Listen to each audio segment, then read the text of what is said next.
స్వేచ్ఛ, సమానత్వం, సౌభ్రాతత్వాలను పరిచయం చేసిన విప్లవం ఫ్రెంచ్ విప్లవం, ఫ్రెంచ్ రివల్యూషన్. వంశపారంపర్యంగా వారసత్వంగా రాజ్యాలను పాలించే రాజుల నుంచి, మోనార్కీల నుంచి ప్రజలు ఎన్నుకునే గణతంత్ర రాజ్యాలు, రిపబ్లిక్ స్టేట్స్గా అనేక దేశాలను మార్చేలా ఇన్స్పైర్ చేసింది ఈ ఫ్రెంచ్ రివల్యూషన్. హ్యూమన్ హిస్టరీలోనే మోస్ట్ ఇంపార్టెంట్ ఈవెంట్గా చరిత్రకారుల చేత పిలువబడుతున్న ఫ్రెంచ్ రివల్యూషన్ గురించి మనం ఇప్పుడు తెలుసుకుందాం. ఈ ఫ్రెంచ్ రివల్యూషన్ 1789 నుంచి 1799 వరకు ఫ్రాన్స్లో జరిగింది. ఈ ఫ్రెంచ్ రివల్యూషన్ రావడానికి ముఖ్య కారణాలు 1756 నుంచి 63 వరకు ఫ్రాన్స్, బ్రిటన్, ప్రుషియా అంటే పూర్వం జర్మనీ, పోలాండ్ కలిసి ఉండే రాజ్యం దేశాలతో యుద్ధం జరపడం. తర్వాత 1775 నుంచి 83 వరకు అమెరికాలో బ్రిటన్తో పోరాడడం వలన ఫ్రాన్స్ ఎకానమీ పడిపోయింది. దీంతో వర్కర్స్ జీతాలు పడిపోయాయి, బ్రెడ్ ప్రైజెస్ పెరిగిపోయాయి, ప్రజలు ఆకలితో అలమటించారు. అదే టైంలో అక్కడ క్యాథలిక్ చర్చ్ ఫ్రాన్స్లో ఉన్న చాలా మొత్తం భూమిని ఆధీనంలో ఉంచుకుంది, రైతులపై ట్యాక్స్ పెంచింది. దీంతో ప్రజలు ఆలోచించడం స్టార్ట్ చేశారు.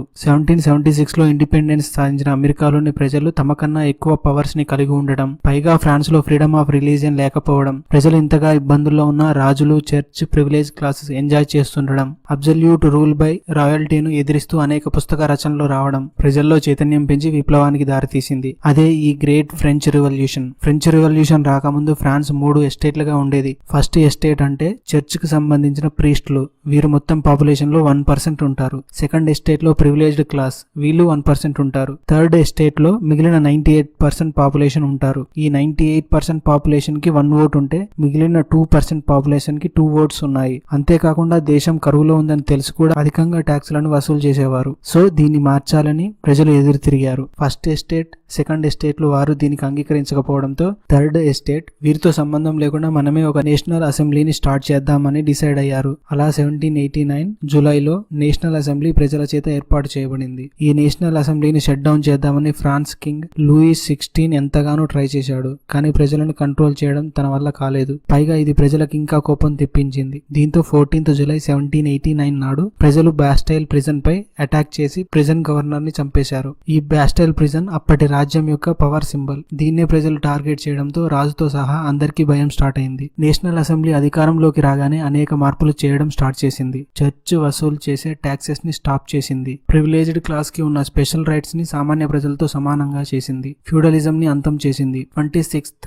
ఆగస్టు నాడు declaration of the rights of man and of the citizens ని పబ్లిష్ చేసింది. కొత్త రాజ్యాంగాన్ని నిర్మించే క్రమంలో ఈ నేషనల్ అసెంబ్లీ అనేక గ్రూపులుగా విడిపోయింది. దీనిలో ఈ ఫ్రెంచ్ రెవల్యూషన్ ని అపోజ్ చేసే వాళ్ళు ఒక గ్రూప్, రెండవ గ్రూప్ రాయలిస్టులు. వీరు బ్రిటన్ లో లాగా కింగ్ ను కూడా గవర్నమెంట్ లో భాగంగా చేయాలని ఆశించారు. మూడవ గ్రూప్ నేషనల్ పార్టీ. వీరు పూర్తిగా రాజుతో సంబంధం లేకుండా గవర్నమెంట్ ని ఏర్పాటు చేయాలని ఆశించారు. ఈ రెవల్యూషన్ నచ్చని లూయిస్ 16 ఫ్యామిలీతో సహా పారిస్ ని వదిలి వెళ్లిపోదామని జూన్ 20, 1791 నాడు ప్లాన్ చేసుకున్నారు. కానీ వీళ్ళ ఎస్కేప్ వెల్ ప్లానడ్ కాదు. సో జూన్ 21, 1791 నాడు లూయిస్, అతని వైఫ్ మ్యారీ బందీలుగా పట్టుబడ్డారు. వీళ్ళిద్దరిని జైల్లో బంధించారు. కింగ్ లూయిస్ పారిపోవాలి అని చూసినప్పటికీ చాలా మంది నేషనల్ అసెంబ్లీ మెంబర్స్ కింగ్ ని గవర్నమెంట్ లో భాగంగా ఫ్రాన్స్ కింగ్ గా అధికారం చేపట్టాలని ఆశించారు. ఫైనల్ గా లూయిస్ 16 ని తిరిగి ఫ్రాన్స్ కింగ్ గా ప్రమాణం చేయించారు. కొత్త రాజ్యాంగం ఏర్పడింది. ఇప్పుడు నేషనల్ అసెంబ్లీ ప్లేస్ లో లెజిస్లేటివ్ అసెంబ్లీ ఏర్పడింది. ఇప్పుడు ఈ అసెంబ్లీలో మొత్తం 745 మెంబర్స్ ఉన్నారు. దీంట్లో 165 మెంబర్స్ కాన్స్టిట్యూషనల్ మోనార్కిస్టులు. వీళ్ళు కింగ్ ఆధీనంలోనే అధికారం ఉండాలని ఆశించేవారు. మిగిలిన దాంట్లో 330 మెంబర్స్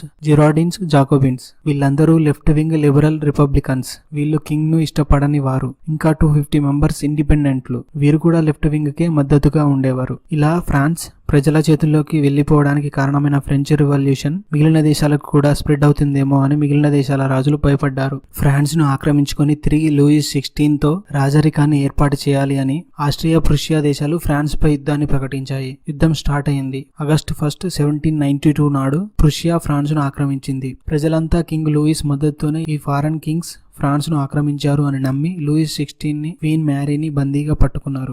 జనవరి 1793 నాడు లూయిస్ ని ఉరితీశారు. తరువాత రాణి మ్యారీని కూడా చంపేశారు. ఆ రాజు లేని రాజ్యాన్ని ఇప్పుడు జాకోబిన్స్ రాడికల్ లెఫ్ట్ వింగ్ గ్రూప్ ఆధీనంలోకి తీసుకుంది. దీని రైవల్రీ గ్రూప్ అయిన జిరాడిన్స్ మెంబర్స్ ని పొలిటికల్ మర్డర్ చేసింది. ప్రజలను భయంలోనే ఉంచడం ద్వారా తమ అధికారాన్ని నిలుపుకోవచ్చును అని రాంగ్ థాట్ లో ఉండి చివరికి ప్రజల నుంచే వ్యతిరేకత రావడంతో అధికారాన్ని కోల్పోయింది. జాకోబిన్స్ తర్వాత డైరెక్టరీ పేరుతో 5 డైరెక్టర్స్ డైరెక్టర్స్. వీరు అసెంబ్లీ ద్వారా ఎన్నుకోబడిన వారు. ఈ డైరెక్టరీ ఫ్రాన్స్ లో కొత్త గవర్నమెంట్ ని ఫామ్ చేసింది. ఈ గవర్నమెంట్ అందరికీ ఓటు హక్కు ఉన్న రాజ్యాంగాన్ని మార్చి కొంత ప్రాపర్టీ ఉన్న వారికి మాత్రమే ఓటు హక్కును కల్పించింది. ఈ డైరెక్టర్స్ ని ప్రజలు ఇష్టపడలేదు. ప్రజలు తిరుగుబాటు స్టార్ట్ చేశారు. డైరెక్టర్స్ ఈ తిరుగుబాటును ఆర్మీ సాయంతో కట్టడి చేశారు. చివరికి ఆర్మీ జనరల్ అయిన నెపోలియన్ ఫ్రాన్స్ ను తన ఆధీనంలోకి తీసుకున్నాడు. తనను తాను డిక్టేటర్ గా 1799 నాడు ప్రకటించుకున్నాడు. దీంతో ఫ్రెంచ్ రెవల్యూషన్ ముగిసింది. ఇలా ఫ్రెంచ్ రెవల్యూషన్ ద్వారా ప్రజల నుంచి వచ్చిన మెరుపు విప్లవాన్ని చూసి భయపడి చాలా దేశాలు తమ పౌరులకు స్వేచ్ఛ, సమానత్వం, సౌభ్రాతృత్వాలను ప్రసాదించక తప్పలేదు.